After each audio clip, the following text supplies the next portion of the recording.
Let me tell you something that might surprise you. It's never the perfect time to buy a home.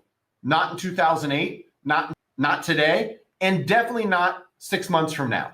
But that doesn't mean it's the wrong time. If you're a first-time home buyer and you're feeling hesitant, worried about rates, prices, timing, trust me when I tell you, you're not alone. I talk to dozens of buyers week in and week out. And guess what? They're all waiting for the perfect time to buy. They're all waiting for the stars to align.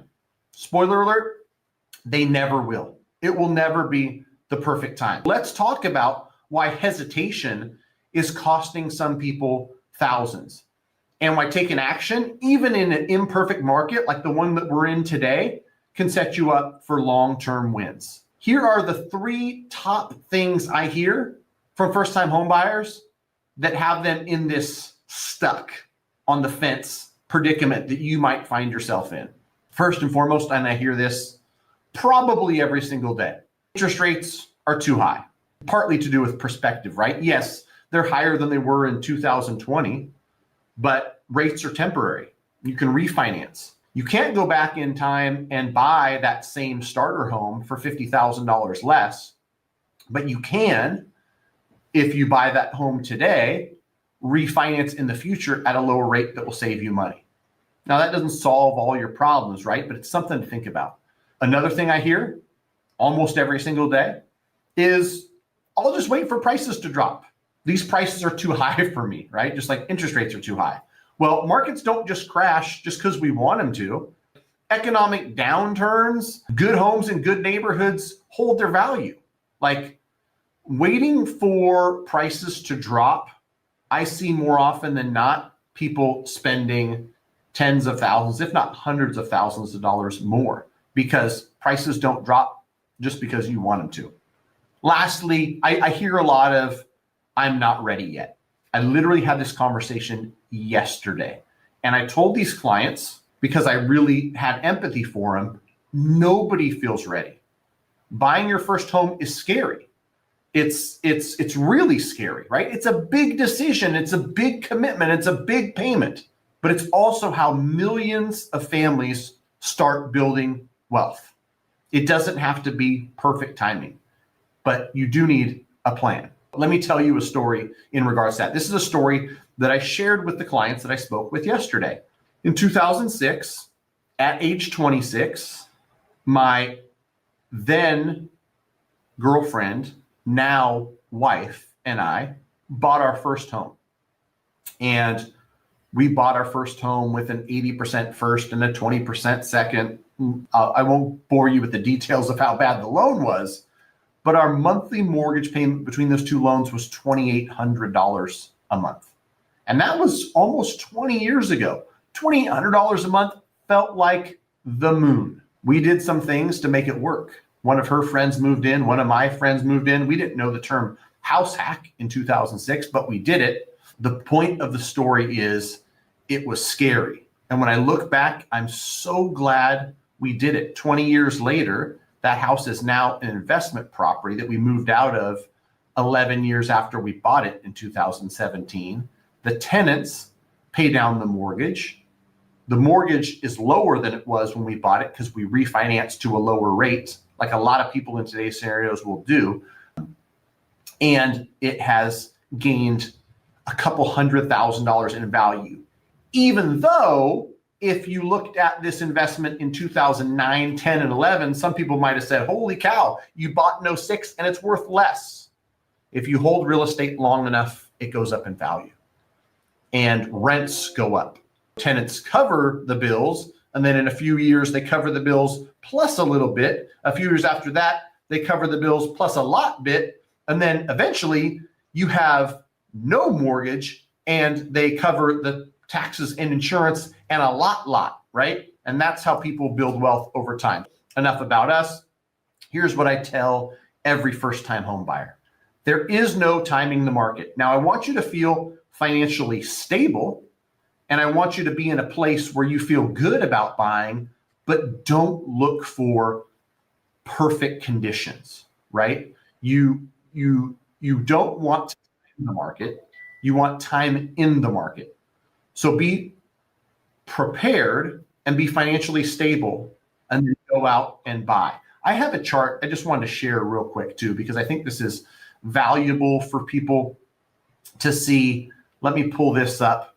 And there's some assumptions made in here. I took a $500,000 home.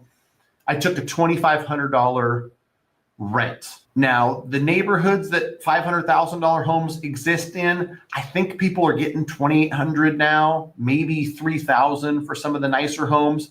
But this chart, I like it because what it does is it takes the cost of ownership over time.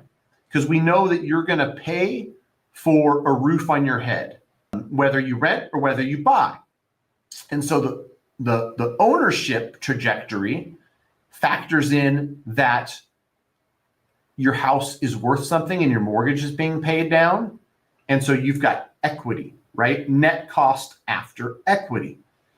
With rent, while your rent increases year after year over these 20 years, you're not building any wealth, which is why home ownership over time actually costs you a lot less than when you look up after 20 or 30 years, you've actually got real equity.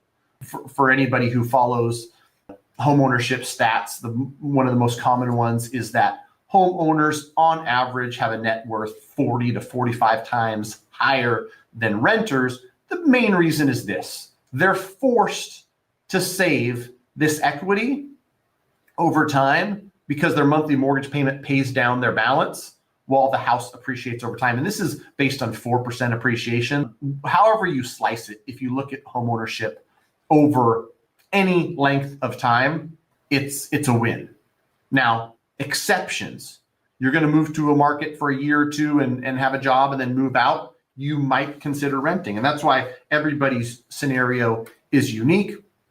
And you should talk to a professional. Let me talk to you real quick about the cost of waiting. And I'm not going to use a fancy graph, and I'm not going to tell you, that you're going to miss out if you wait. But I know from experience and from talking to consumers that waiting feels safe, but it's expensive. If you're renting, and rents in some of these markets are $3,000 a month, that's $36,000 a year that you'll never get back. You're missing out on equity growth. 4% annual appreciation, probably nationwide, is a safe number to use. California happens to be 6.9% over the last 40 years. Tax advantages and write-offs through ownership. And lastly, stability. I can't tell you how many people I talked to. A good friend of mine yesterday got a call from his landlord who is splitting up with their partner, even though they bought a new house and this one that he's renting was a rental. One of the partners is moving back into the house because they're splitting up. It's tough because at any given time you can be given 30 or 60 days notice. And also when it comes to stability, you never know. Even if you don't get kicked out and told you've got 30 or 60 days to leave, you might get, hey, we got to increase your rent by $300. And that might happen year after year after year. I've seen people in rentals that started $1,800 and are now $4,000 a month in an 8 to 10 year window. They doubled, right? That's not going to happen with a 30-year fixed rate mortgage. What do? Here's the move. Stop trying to time the market. Time the life you want. If you're thinking of buying in the next 12 months, talk to a pro. I happen to know one. You can go to greatmortgagebroker.com and connect with me, but you need to build a custom plan, whether it's with me or with somebody else. Know your numbers, understand your loan options. That way you're shopping smart, not scared. I tell people that I love to empower through education. If you're educated and you know your numbers, you know what the mortgage is going to look like at a $500,000 purchase price, at a $550 purchase price, with 5% down, with 10% down, you are going to shop with more confidence. When you're out there looking at a home and I don't know, 525, 550, can we afford it? You already know because you know your numbers and you've talked to a professional. If you'd like to schedule something with me and my team, I'd be more than happy to help. greatmortgagebroker.com. Lastly, is this a perfect time to buy? Probably not, but it might be your time. And that's what matters most. Thanks for watching. Hopefully this was helpful. Hopefully you gained some insight from it. Home ownership and buying a home shouldn't be scary. It should be exciting. And when you're talking to the right professionals, giving you the right advice, it will be. All right. Talk to you soon. Bye-bye.